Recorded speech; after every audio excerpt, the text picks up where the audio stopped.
Assalamualaikum warahmatullahi wabarakatuh. Selamat datang di channel Lentera Cinta. Di sini, kita akan berbagi kisah cinta yang penuh makna, haru, dan inspirasi. Setiap cerita membawa pelajaran yang bisa kita ambil dalam perjalanan cinta dan kehidupan. Jangan lupa subscribe, like, dan nyalakan lonceng notifikasi agar kalian tidak ketinggalan cerita menarik selanjutnya. Selamat menikmati, dan semoga kisah-kisah ini menyentuh hati kalian. Kisah ini bermula dengan seorang pemuda berusia 18 tahun bernama Aldi, yang merantau ke kota besar untuk melanjutkan pendidikannya. Karena jauh dari keluarga, Aldi memutuskan untuk tinggal di sebuah rumah kos sederhana yang dikelola oleh seorang janda berusia 45 tahun bernama Bu Susi.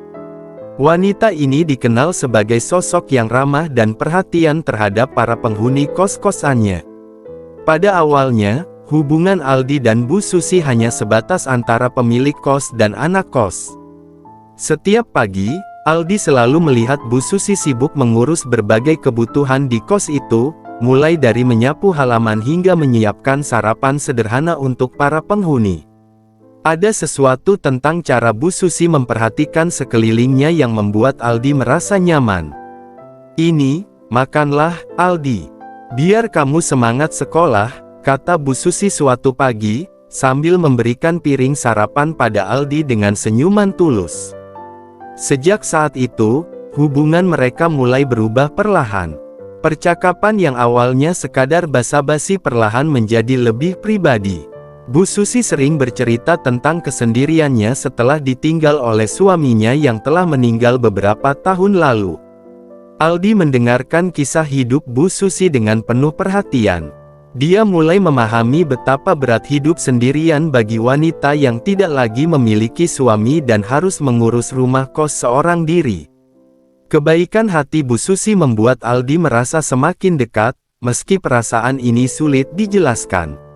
Suatu malam, ketika Aldi sedang bersiap untuk tidur, terdengar ketukan pelan di pintu kamarnya. Dia sudah bisa menebak siapa yang ada di balik pintu itu. Ketika ia membukanya, Bu Susi berdiri di sana dengan senyuman lembut di wajahnya. "Aldi, bisa bicara sebentar?" tanya Bu Susi dengan nada suara yang tidak seperti biasanya. Ada rasa ragu dan gugup yang terpancar dari matanya. Aldi hanya mengangguk pelan, tidak sepenuhnya tahu apa yang harus diucapkan. Ia mengikuti Bu Susi menuju kamar wanita itu, tanpa kata-kata. Suasana di dalam kamar berbeda dari biasanya. Tidak ada obrolan ringan atau canda tawa. Bu Susi hanya duduk di tepi tempat tidur, menundukkan pandangannya ke lantai, tampak merenung dalam diam. Aldi berdiri di dekat pintu, tidak tahu harus berbuat apa atau mengatakan apa.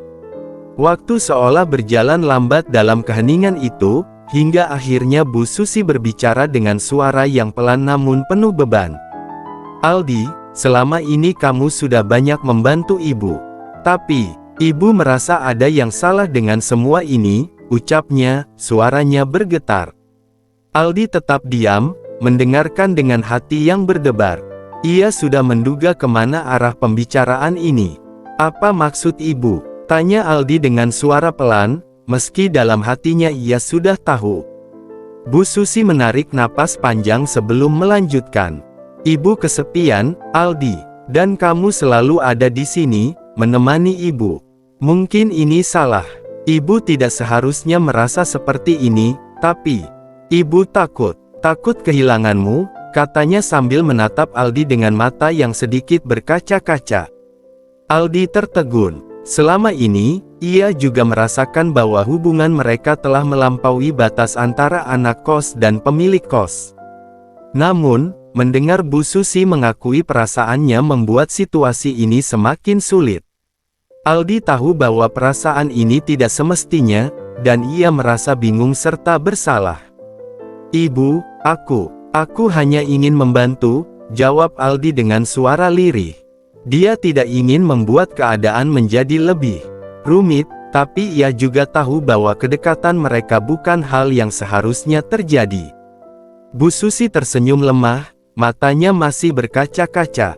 Ibu tahu kamu anak yang baik, Aldi. Tapi ibu merasa bahwa ini tidak adil untukmu. Kamu masih muda, masih banyak hal yang bisa kamu lakukan dalam hidupmu. Ibu seharusnya tidak bergantung padamu seperti ini, katanya sambil menunduk. Aldi merasakan gelombang emosi yang bercampur aduk. Ia menyadari bahwa hubungan ini sudah terlalu jauh, dan Bu Susi benar. Ia tidak bisa terus tinggal di rumah kos itu jika hubungan mereka menjadi semakin rumit. Dengan berat hati, Aldi memutuskan bahwa ia harus pergi.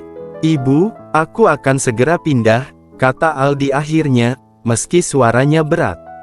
Aku harus fokus pada sekolah dan masa depanku. Terima kasih untuk semuanya, Ibu. Bu Susi mengangguk pelan, matanya berair tapi ia tersenyum dengan tulus. Terima kasih, Aldi. Kamu benar. Ibu hanya berharap yang terbaik untukmu. Malam itu menjadi titik balik dalam hidup Aldi. Ia tahu bahwa pergi dari tempat itu adalah keputusan yang tepat, meskipun sulit.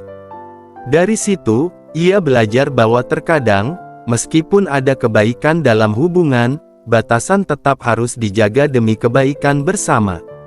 Aldi terdiam. Kata-kata Bu Susi seolah menghantamnya dengan keras. Selama ini, ia merasa bahwa apa yang mereka jalani adalah sebuah kesepakatan tak terucap, hubungan yang saling menguntungkan meskipun tidak resmi. Namun, mendengar pengakuan Bu Susi bahwa hubungan ini mungkin tidak adil baginya membuat Aldi mulai mempertanyakan segala sesuatu. Apa yang harus ia lakukan? Mengabaikan perasaan itu dan melanjutkan hidup? Ataukah melanjutkan hubungan ini, meski tahu betapa rumitnya situasi mereka? Meskipun perasaan itu membara, Aldi memutuskan untuk menjauh. Ia berusaha mengurangi waktu berbincang dengan Bu Susi dan lebih fokus pada sekolah serta teman-temannya. Namun, rasa kosong itu terus menghantuinya. Setiap kali melewati kamar Bu Susi, ada rasa rindu yang tiba-tiba muncul, seolah-olah ada bagian dari dirinya yang hilang. Bu Susi pun tampak berbeda. Ia tetap ramah dan perhatian seperti biasanya, tetapi ada jarak yang jelas antara mereka. Suasana yang dulunya hangat kini terasa canggung dan dingin. Kenangan-kenangan manis yang pernah mereka bagi terus menghantui Aldi, dan saat malam tiba, kesunyian yang menyakitkan menggantikan percakapan-percakapan hangat mereka. Hari-hari berlalu setelah percakapan penting itu, dan meskipun rutinitas Aldi di sekolah berjalan seperti biasa, perasaan hampa tak pernah benar-benar hilang. Ia merasa seolah ada bagian dari dirinya yang tertinggal di kamar Bu Susi.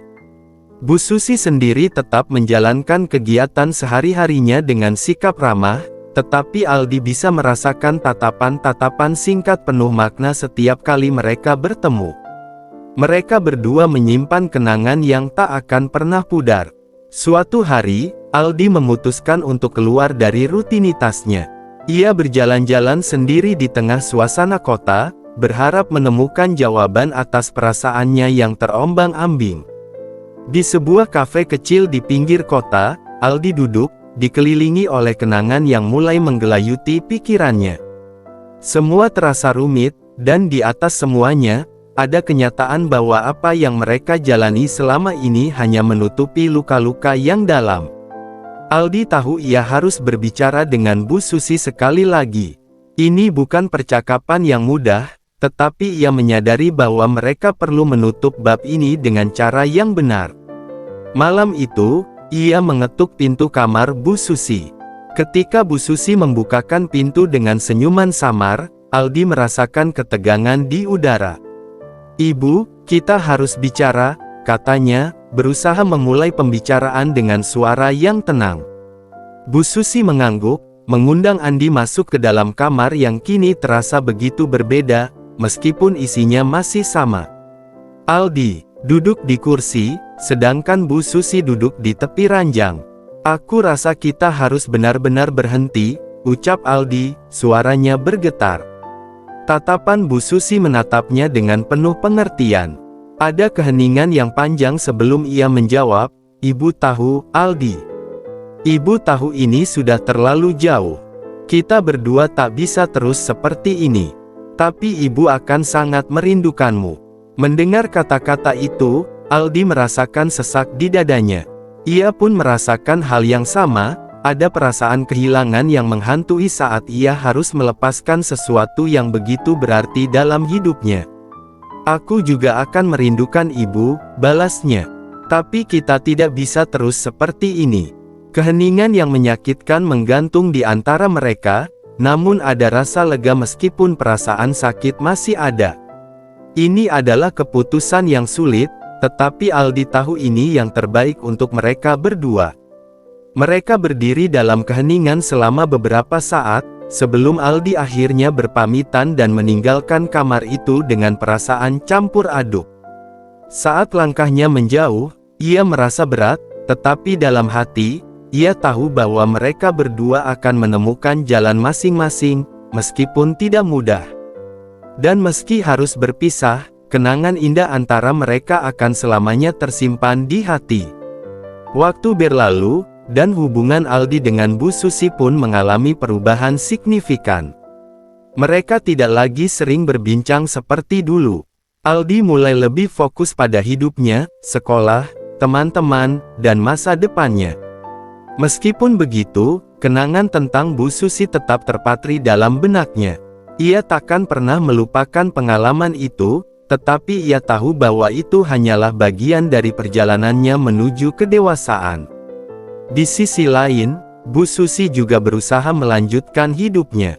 Ia mulai membuka diri kepada teman-teman dan keluarganya, berusaha menemukan kebahagiaan tanpa harus bergantung pada orang lain. Meskipun terkadang rasa kesepian menghampirinya, ia kini lebih kuat dan bijak dalam menghadapi kehidupan. Cinta mereka mungkin tak pernah bisa terwujud sepenuhnya, tetapi bagaimana dua jiwa yang terluka saling memberi penghiburan di saat paling sulit akan selalu menjadi kenangan yang berharga. Namun, pada akhirnya, mereka harus saling melepaskan. Meski Aldi dan Bu Susi telah memutuskan untuk menempuh jalan yang berbeda, sisa-sisa hubungan mereka masih terasa di antara dinding kos yang sunyi.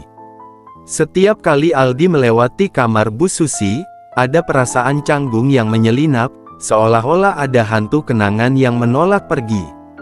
Namun, Aldi tahu bahwa memori itu akan memudar seiring waktu, hanya perlu kesabaran dan ruang untuk melupakannya. Beberapa bulan setelah percakapan terakhir mereka, kehidupan Aldi mulai berangsur-angsur membaik. Ia mulai lebih fokus pada sekolah dan secara perlahan juga lebih aktif dalam kehidupan sosialnya. Salah satu temannya, seorang gadis sekelas yang ceria bernama Airin, mulai sering mengajaknya belajar bersama atau sekadar nongkrong. Mereka sering menghabiskan waktu di perpustakaan, membahas tugas, atau bercanda di kafe setelah pulang sekolah. Airin adalah sosok yang menyenangkan, dan di hadapannya, Aldi bisa tersenyum dan tertawa lepas. Ia tak lagi merasakan beban emosi yang menggantung sejak hubungan intensnya dengan Bu Susi. Dalam kebersamaan dengan Airin, Aldi menemukan kebebasan dan kelegaan yang selama ini ia rindukan, sebuah hubungan yang sederhana, tanpa ikatan emosional yang rumit. Namun, malam-malam ketika Aldi sendirian di kamarnya, pikirannya kadang-kadang masih berlabuh pada kenangan bersama Bu Susi. Kenangan itu tak lagi menyakitkan, tetapi ia juga tidak bisa sepenuhnya menghilangkannya. Setiap kali ia mengingat tatapan lembut Bu Susi atau bagaimana pelukan hangatnya selalu membuatnya merasa nyaman, ia bertanya-tanya tentang hubungan yang terjalin antara mereka. Hubungan Aldi dengan keluarganya yang dulu terasa renggang pun perlahan mulai membaik. Meski di awal ia merasa berat dan bingung, lambat laun ia mulai menikmati kehidupannya yang lebih mandiri. Namun, di malam-malam tertentu, Bu Susi duduk sendirian di ruang tamu, menatap keluar jendela dan membayangkan saat-saat ketika Aldi masih sering berada di sisinya. Ada rasa rindu yang tak bisa dipungkiri, tetapi ia juga tahu bahwa hidupnya harus terus berjalan. Suatu malam, Aldi terjaga lebih lama dari biasanya, pikirannya terus memikirkan siapa pria yang baru masuk ke dalam hidup Bu Susi. Ia merasa ada sesuatu yang berubah, meski ia tak tahu pasti apa itu. Dalam benaknya, muncul perasaan aneh, bukan cemburu, melainkan semacam kesadaran bahwa Bu Susi mulai melanjutkan hidupnya tanpa dirinya. Keesokan harinya, rasa penasaran Aldi akhirnya terjawab. Saat ia keluar untuk sarapan, Bu Susi dengan senyum ceria memperkenalkan seorang pria sebagai kakaknya, Pak Harun. Ia baru saja datang dari luar kota untuk mengunjungi Bu Susi dan mungkin tinggal beberapa hari di kos. Aldi merasakannya, tetapi sekaligus sadar bahwa Bu Susi kini memiliki seseorang lain untuk menemani hari-harinya. Hari-hari berlalu dengan lebih tenang. Kehadiran Pak Harun membuat suasana menjadi lebih ramai, dan Aldi merasa tidak lagi terfokus pada masa lalunya. Di sisi lain, ia merasa bahwa cerita masa lalunya dengan Bu Susi adalah bagian dari dirinya yang seharusnya tetap menjadi rahasia. Jangan terlalu banyak mikir, Aldi, Airin menanggapi saat Aldi merenung. Kamu sudah lebih baik. Aku senang kamu bisa bahagia. Kadang kita semua butuh waktu untuk lepas dari masa lalu. Mendengar kata-kata Airin, Aldi merasa tertegun. Ia tahu bahwa hidup harus terus berjalan, dan mengingat masa lalu bukan berarti melupakan kebahagiaan yang ada di hadapannya. Begitulah, kisah mereka berakhir dalam kedewasaan. Dalam penerimaan bahwa terkadang kita harus melepaskan sesuatu yang berharga demi menemukan kebahagiaan yang lebih besar di masa depan. Demikianlah, sahabat Lentera Cinta. Jangan lupa untuk meninggalkan pendapat dan komentar kalian mengenai kisah ini. Untuk kamu yang sudah subscribe dan berkomentar di video ini, semoga kamu selalu diberikan kesehatan, kebahagiaan dunia dan akhirat, serta keberkahan yang melimpah. Terima kasih telah bersama kami. Sampai jumpa di video berikutnya. Wassalamualaikum warahmatullahi wabarakatuh.